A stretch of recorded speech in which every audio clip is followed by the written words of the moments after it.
co-main event. Is there a different feel when that's what's going on in the gym? It has been different this camp in a very good way. The energy's been good. The team's been supportive. It's even one of those things too. It's like what's kind of different than we didn't really think about maybe going into it is like, wow, we share all the same coaches, so we probably can't really be, training at the same time because, so it's kind of the way we would schedule things kind of it's kind of geared towards, working together and having the coaches be able to split their time.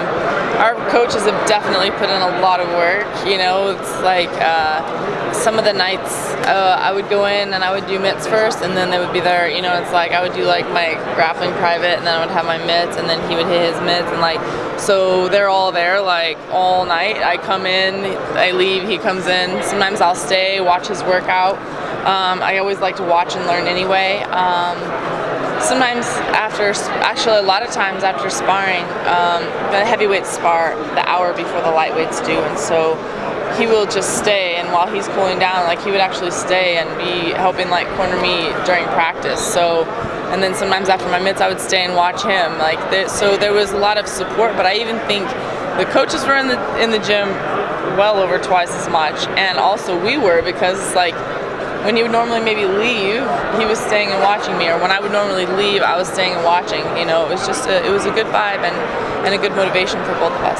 A lot of people consider John the greatest of all time in the men's division. So what do you take from those sessions, from watching, from him being around? I mean, is there technique? Is there mentality? I mean, what can you learn from John? I learned a lot from John, and not just this fight. I do it all the time. There's a lot of times I've gone in and just watched his training just because. I always say this. One thing about John that I've always paid attention to in practice, and it's like, man, I need to have more of that, is he comes in and he'll spar, and then when he's done sparring, he'll grab someone else, even if it doesn't matter who it is, and he's like, hey, let's drill this. I want to play around with this technique, and he'll do the same thing over and over, and he's not just doing it to get the reps in to say he did it.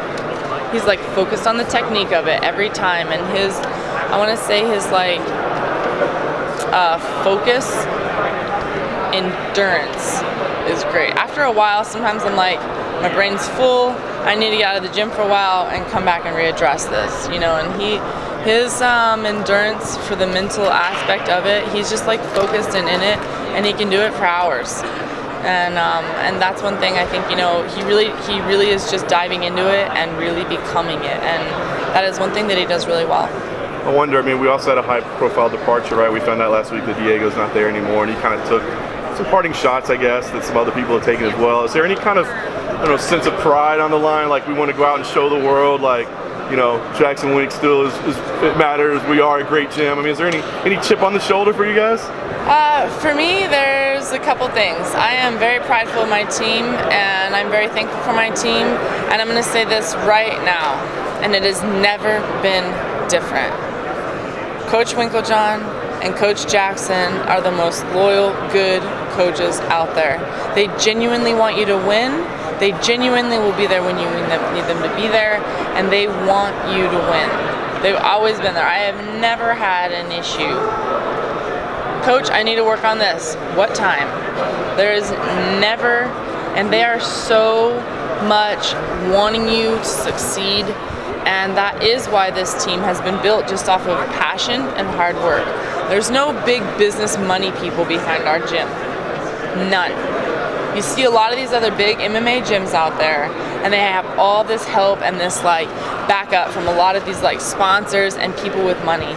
And our gym has been built off of passion and hard work and love for the sport. And that comes from the top, and that comes from Coach Winkeljohn and Coach Jackson. And so anytime there's emotional things going on with the fighters, I will tell you right now that is none of it. Their skill level of our coaches is the best in the world. And the passion and genuine want for you to succeed, that's number one. Money's last. There's no way our gym would be built the way it's built if money was number one. And so whatever people are happening, I'm not here to talk trash about others, but I am going to say that is 100%, you can come into the gym and that is 100% how it's been. And I have been part of this team longer than anybody on our team. Anyone. So I've seen it from start to finish. I've witnessed it from start to finish. And that is why we have the team that we have, and it's built off of, they had their separate gyms before. And Greg's guys would come up to Mr. Winkeljohn's sparring classes, and if you wanted to get into MMA, you could go. So they kind of had this agreement, my guys can go spar with you, and your guys can come down here and train with me. And that's how it started. And then they combined, and it was just off of a sharing a passion, and it was never well, I have 5 guys going up there, and you have 10 coming down here, or whatever. It was let's make this happen. This is a great sport and a passion we have that we share, and let's just make it to the top. And then the 2 greatest minds of it come together, and that's where you get Jackson Wink. Your passion is evident, so I wonder, this weekend you want to win the fight for yourself, but is there a big part of you that just wants to win it for them? Absolutely, I want to win it for them because they believe in me. It doesn't matter what the outside world thinks. I can walk into the gym, and I always tell people that's where I feel the most normal. There's been the knockout I had in boxing where everybody told me I should retire, what am I thinking, taking the rematch, and I walk in and all this negativity of everybody asking me outside, and it almost gets in your head, and then you walk in the gym and they were like, hey, when are we going to start working so we can take this fight? And it's oh, thank you. They know, they get it, and their belief in you gives you strength. And that is one thing that they want you to put in the hard work. They're not going to let you cut corners. And they're also going to believe in you honestly and legitimately. They're not going to tell you they think you can do it just to, blow hot air. They genuinely believe it, and with that belief, they want to help you achieve it. And so they're going to put the hard work into it. They know it's not going to just happen overnight, and it's not going to be easy. Yes, you can do this, but you got to do it right.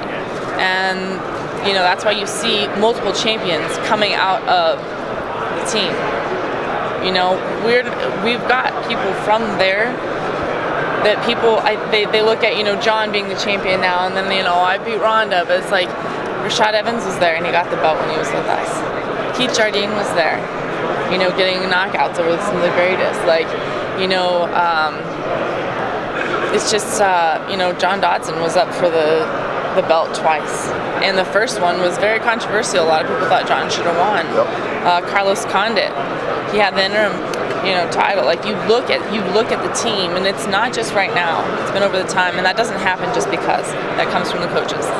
When you hear comments then made by fighters leaving, do you take that somewhat personally yourself? You said you've been there the longest out of anyone. Is it hard not to think, hey guys, you're not telling the truth here? I definitely feel that, because if people talk trash about me, I don't really care. They talk trash about people I love, and it's not true. It bothers me. But mostly what I think is, that was not a good decision. You're leaving the best team. That's on you. That's what I'm thinking. Don't make it, stories or whatever. I feel like everybody, yes, needs to do what they feel is best for their career and things like that. But what's best for the career, a lot of times I think is different than what they think. And I do have so much confidence in the team that if anybody leaves, I'm honestly feeling like that's your loss. I really feel that way. Everyone seems